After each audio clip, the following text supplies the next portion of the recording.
Sobrang pangit na pakiramdam. Tapos makalimutan mo talaga yung nangyari before. Ano pangalan ko?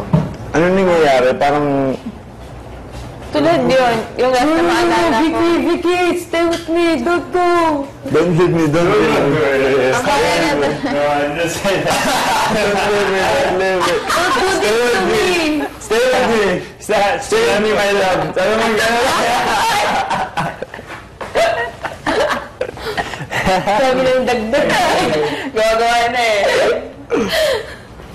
Noong una, Totoo ka daw. stay with me lang eh.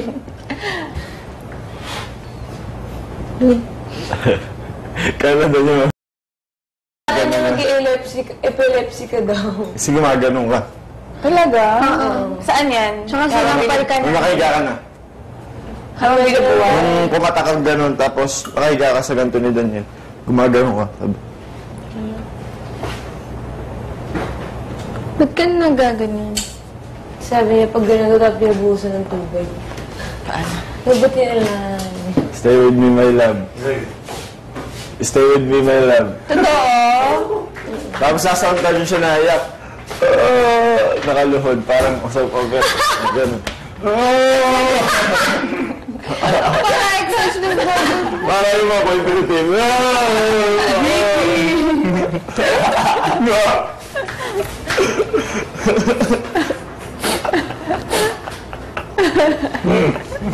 Hindi siya umiyak ang OA ni Joshua. Oy, iiyak. Oy, may iyak.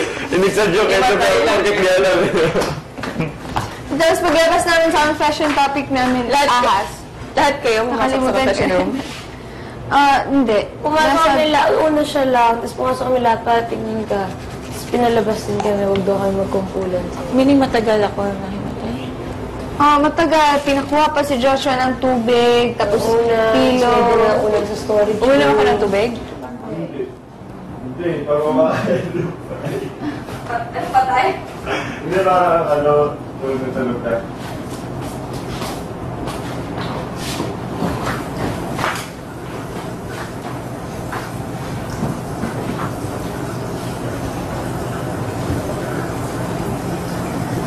Hintay mo na yung mahimatay kasi din na. Mamaya. Mamaya.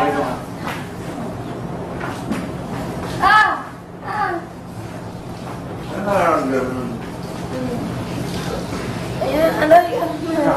Nakakalimatay yan, mga 3 seconds na yun.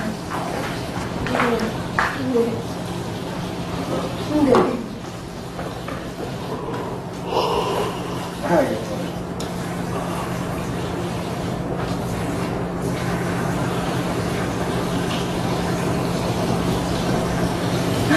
Sa akin eh.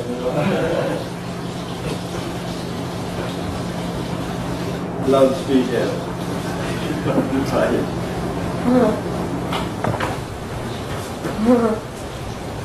Sabi ako, hindi funny. Tapos pag ginabing dyan sa sabi, sense of humor mo, sabi.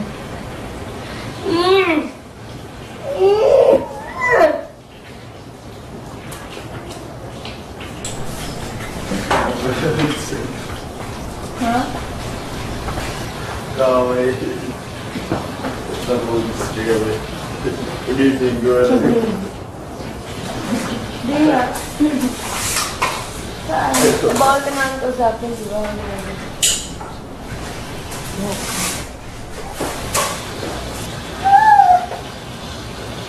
Iniklip ko na yung bangs ko, Bago na ito. Hindi. Housemates, oras na para sa inyong shower time. Mari na kayo maligo.